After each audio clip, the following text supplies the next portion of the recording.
Hello साथियों, जय हिंद। आज के वीडियो में आप सबको हम बताने वाले हैं एसएससी जीडी 2025 का, ठीक है, जो आप लोगों का रिजल्ट आ चुका है।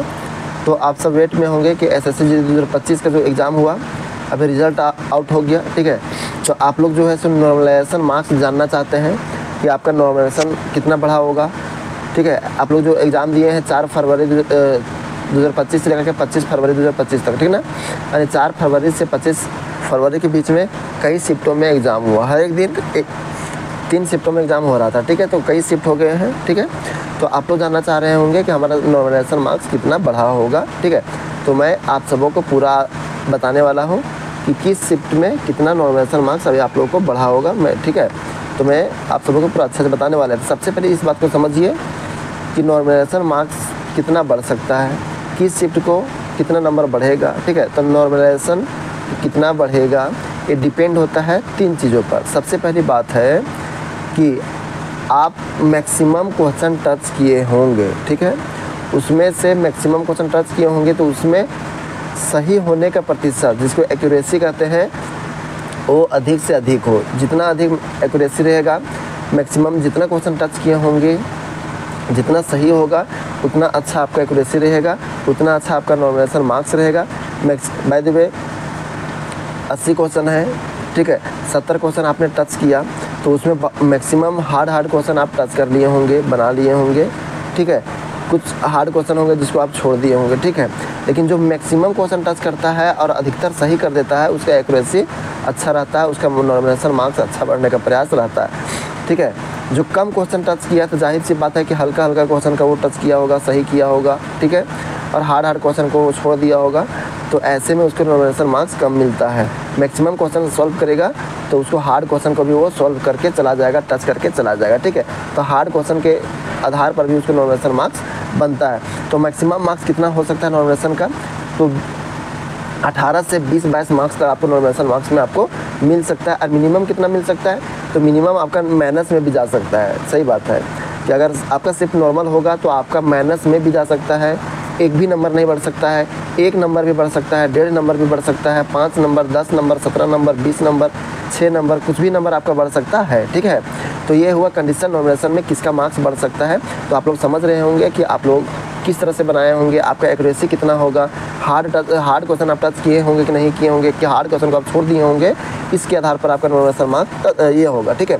अभी जो है सो नॉर्मलाइजेशन मार्क्स आप लोग नहीं देख पाए होंगे, तो आपके पास एक चीज़ कंडीशन होगा कि आपको ये पता है कि कट ऑफ कितना गया हमारे स्टेट का और हमारा रॉ मार्क्स कितना आया है, ठीक है।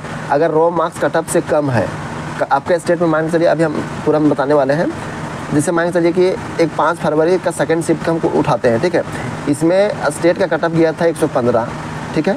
स्टेट का कट ऑफ गया था 115 और उसका रॉ मार्क्स था 98। सुनिए, वो नंबर लाया था 98 और उसका स्टेट का कट ऑफ गया था 115 और वो क्वालिफाई हो गया दोस्तों, वो क्वालिफाई हो गया। तो आप लोग समझो, उसको नॉर्मलाइजेशन मार्क्स मिला होगा ना, 98 नंबर उसका है खुद का लाया हुआ और उसका स्टेट का कट ऑफ गया 115, तो जाहिर सी बात है कि वो 17 नंबर लाया होगा, नॉर्मलाइजेशन में मिला होगा उसको, ठीक है। तो ज़्यादा नॉर्मलाइजेशन नंबर मिलने का मतलब है कि उसका एक्यूरेसी सही होगा, हार्ड क्वेश्चन वो अच्छा से टच किया होगा। तो चलिए स्टार्ट करते हैं कि किस शिफ्ट को कितना मार्क्स मिला है, ठीक है। तो सबसे पहले हम बात करते हैं दोस्तों, आपको जा करके जितने लोग से हमारा बात हुआ है दोस्तों से, ठीक है, या तो और भी लोग से, जितना लोगों से हम टच कर पाएँ, जो मेरे जो व्यूअर हैं, ठीक है, उनसे टच कर पाएँ, ठीक है। तो चलिए ये बताते हैं, वो लोगों ने जो डाटा भेजा है वो 5 फरवरी का एक भाई है, ठीक है। उनका 3rd शिफ्ट में एग्ज़ाम हुआ था, उनका जो रॉ मार्क्स था वो 51 था, 51, ठीक है। और उसका जो कट ऑफ गया था उसका स्टेट का, नॉर्थ ईस्ट के भाई है, ठीक है, वो 61 मार्क्स उसका गया है कट ऑफ, उसका स्टेट का कट ऑफ कितना गया 61 मार्क्स, उसका रॉ मार्क्स कितना है दोस्तों 51। तो जाहिर सी बात है कि 5 फरवरी वाले 3rd शिफ्ट वाले भाई को 10 नंबर मिला नॉर्मलाइजेशन में, तभी उसका जाकर के हुआ 61 नंबर, ठीक है। अब आगे बात करते हैं, एक है 4 फरवरी का 3rd शिफ्ट, 4 फरवरी का 3rd शिफ्ट है, ठीक है। उसमें उसका रॉ मार्क्स था 108, उसका स्टेट का गया था 114, तो सीधी सी बात है 6 नंबर का उसका नॉर्मलाइजेशन मिल गया, ठीक ना। चलिए आगे बढ़िए। उसके बाद एक 6 फरवरी के 3rd शिफ्ट का था, उसका नॉर्मलाइजेशन मार्क्स 115 गया था, ठीक ना। वो जो नॉर्मलाइजेशन नहीं, सॉरी, क्या बोलते हैं उसको, रॉ मार्क्स 115 था और उसका कट ऑफ गया था 121, 15 और 121 के बीच में डिफरेंस है 6 का, तो यानी उसको 6 मार्क्स नॉर्मलाइजेशन में मिला, ठीक है। उसके बाद एक है 5 फरवरी 3rd शिफ्ट का, 5 फरवरी 3rd शिफ्ट, तो अभी हम आपको बता दिए कितना 51 मार्क्स उसका था, रॉ मार्क्स 61 गया उसका, कितना उसका कट ऑफ था 61, रॉ मार्क्स 51 था, तो 10 नंबर का भी इसको मतलब नॉमिनेशन मार्क्स इसको मिल गया, ठीक ना। बात करते हैं 7 फरवरी के एक भाई है, ठीक है, वो 3rd शिफ्ट में एग्ज़ाम दिया था, उसका रॉ मार्क्स 110 था, उसका स्टेट का कट ऑफ 116 गया था, तो जाहिर सी बात है कम कट ऑफ है यार, 116 नंबर उसका कट ऑफ ज़्यादा है, रॉ मार्क्स कम है, ठीक है, तो नॉमिनेशन में उसको 6 मार्क्स मिला, ठीक है। आगे बात करते हैं 13 फरवरी सेकेंड शिफ्ट, 13 फरवरी सेकेंड शिफ्ट, ठीक है, इसमें उसका रॉ मार्क्स था 104, 117 उसका गया था कट ऑफ उसका स्टेट का, तो सीधी सी बात इसको 13 नंबर का इजाफा हुआ था नॉमिनेशन में, उसको 13 नंबर उसको फ़ायदा हुआ, तो ये अच्छा खासा मार्क्स है दोस्तों। बहुत लोगों को तो 1 नंबर मिलता है, 2 नंबर मिलता है, 5 नंबर मिलता है, इस तरह से मिलता है, 13 नंबर 17 नंबर उसको मिल रहा है। 5 फरवरी सेकेंड शिफ्ट 98 नंबर उसका रॉ मार्क्स था और उसका स्टेट का 115 कट ऑफ गया था, सीधा इसको 17 नंबर का फ़ायदा हुआ, ठीक है, नॉमिनेशन मिला।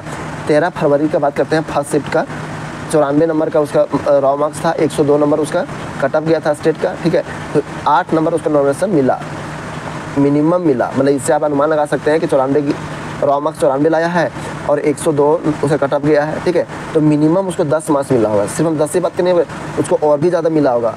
जब उसका कार्ड आएगा, nomination card, final score card आएगा, ठीक है, तो उसमें पता चलेगा कि रियलिटी ये 10 ही मार्क्स था कि इससे और भी ज़्यादा था। मिनिमम का बात कर रहे हैं, इससे अनुमान ये लगा रहे हैं कि रॉ मार्क्स इतना आया और इतना था उसका कट ऑफ, ठीक है, तो मिनिमम इतना, बाकी इससे ज़्यादा है, जितना बता रहे हैं इससे ज़्यादा भी वो लोग को आया होगा।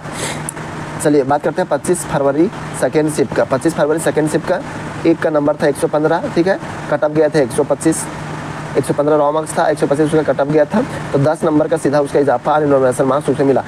10 ही नंबर नहीं मिला, बता रहे हैं मिनिमम उसका, जैसे कि कट ऑफ क्वालिफाई कर गया तो उससे क्या साबित होता है, 115 नंबर वो लाया है और 125 मार्क्स उसका कट ऑफ गया है, तो मिनिमम तो 10 नंबर मिला होगा ना, तो जरूरी नहीं है कि 10 नंबर मिला, और भी उसको मिला होगा, ठीक है। तो जब उसका रियल कार्ड आ जाएगा नॉमिनेशन मार्क्स वाला तब पता चलेगा। 21 फरवरी का फर्स्ट शिफ्ट, ठीक है, तो एक का था, मान के चलिए इसको, एक था 4 फरवरी हो गया, 21 फरवरी, हाँ 21 फरवरी सेकेंड शिफ्ट, 21 फरवरी सेकेंड शिफ्ट वो नॉर्थ ईस्ट का था, वो 31 नंबर उसका रॉ मार्क्स था और उसका कट ऑफ गया है 40 नंबर, तो 9 नंबर का उसको फ़ायदा हुआ, नॉमिनेशन मार्क्स उसको मिनिमम 9 मार्क्स मिला होगा और नहीं तो इससे ज़्यादा भी उसको मिला होगा, ठीक है। उसके बाद ये 5 फरवरी आपको बता दिए। 17 फरवरी सेकेंड शिफ्ट, 17 फरवरी सेकेंड शिफ्ट को 118 मार्क्स था उसका रॉ मार्क्स, उसका कट ऑफ गया था 125 उसका स्टेट का, तो 7 मिनिमम इसको 7 मार्क्स का नॉमिनेशन मार्क्स इसको मिला होगा और नहीं तो इससे ज़्यादा भी इसको मिला होगा। मिनिमम का मतलब है कि इतना से इसका सिलेक्शन हो गया है, PT-PST के लिए क्वालिफाई हो गया है, ठीक है। PT-PST से भी और भी ज़्यादा मार्क्स चाहिए रहना, ठीक है, तभी आपका फाइनल मेरिट में आपका नाम आएगा। लास्ट है 13 फरवरी सेकेंड शिफ्ट 104 नंबर से था, रॉ मार्क्स 117 गया था उसका स्टेट का कटअप, ठीक है, और 13 नंबर का इसका इजाफा हुआ था, ठीक है। तो इतना लोगों से मेरा बात हुआ था, इतना लोगों का डाटा मेरे पास आया था। उम्मीद करते हैं इन शिफ्ट में अगर आप होंगे तो आप सभी इस बात को आप समझ सकते हैं, ठीक है।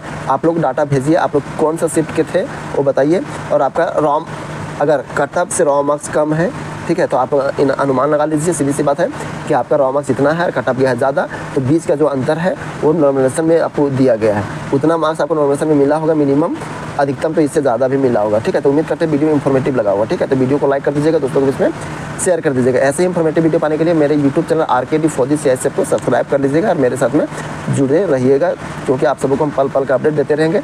जब तक PT-PST कैसे होगा, किस गाइडलाइन के तहत आप लोग को तैयारी करना है वो भी बताएंगे, मेडिकल कैसे होगा, डॉक्यूमेंट्स वेरिफिकेशन कैसे होगा, सब साथ में होगा। क्या क्या डॉक्यूमेंट बनाकर जाना है ये सब वीडियो मेरे चैनल में पड़ा हुआ, जाकर के आप देखिए, ठीक है। तो वीडियो को स्टॉप करते हैं, उम्मीद करते हैं वीडियो इन्फॉर्मेटिव लगा हुआ, ठीक ना। चलिए फिर मिलते हैं नए वीडियो, तो जय हिंद जय भारत।